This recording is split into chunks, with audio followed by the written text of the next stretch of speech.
हर हर महादेव। आपूर्यमानम् अचलप्रतिष्ठम् समुद्रम् आपः परिशन्ति यद्वत् तद्वत् कामायं प्रविशन्ति सर्वे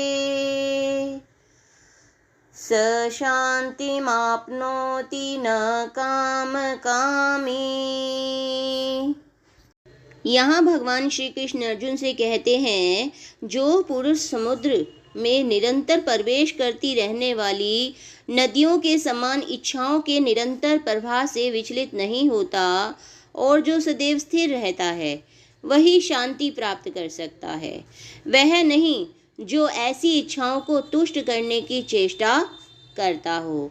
अर्थात जो व्यक्ति कृष्ण भावना अमृत का रस चख चुका है, ऐसा व्यक्ति इंद्रियों से तनिक भी विचलित नहीं होता। अर्थात इंद्रियां उन्हें विचलित नहीं कर सकती। वह हमेशा स्थिर रहता है और ऐसी स्थिरता उसे असीम शांति की प्राप्ति दिलाती है।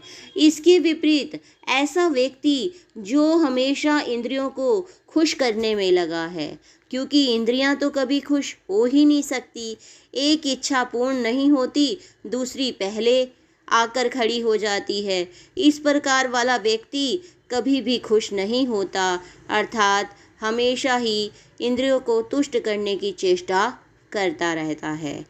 कहने का भाव यह है कि यद्यपि विशाल सागर में सदैव जल रहता है, किंतु वर्षा ऋतु में विशेषतया यह अधिकाधिक जल से भर जाता है, तो भी सागर उतने पर ही स्थिर रहता है। ना तो वह विक्षुब्ध होता है, ना ही वह तट की सीमा का उल्लंघन करता है। ऐसी ही स्थिति कृष्ण भावना भावित व्यक्ति की है।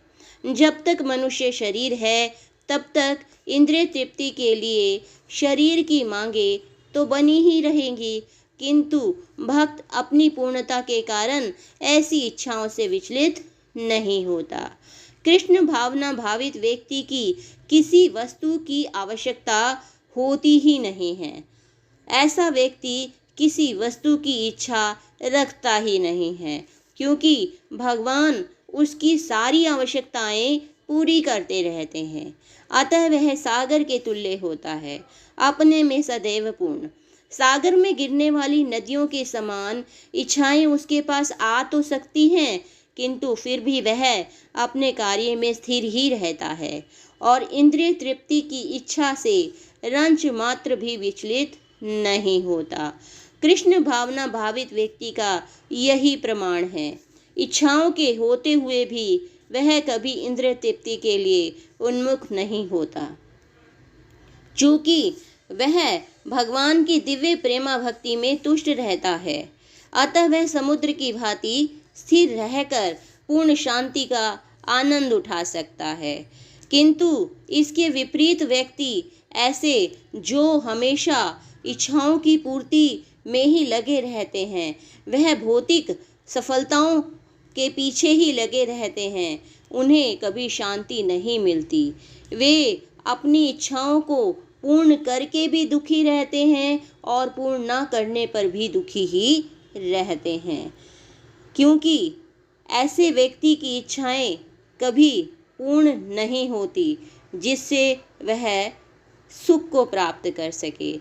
देखिए, ऐसा व्यक्ति तो उसी तरह है जैसे किसी व्यक्ति की किसी बात को पसंद न आने पर उसे कुछ कहा जाए तो वह तुरंत क्रोधित हो जाता है, किंतु कृष्ण भावना भावित व्यक्ति सदैव भगवत सेवा में सुखी रहता है। उसकी कोई इच्छा नहीं होती। वह तो तथा कथित भवबंधन से मोक्ष की कामना भी नहीं करता। कृष्ण के भक्तों की भौतिक इच्छा तो रहती ही नहीं है, इसलिए वे पूर्ण शांत ही रहते हैं। ऐसे व्यक्ति हमेशा सुखी ही रहते हैं।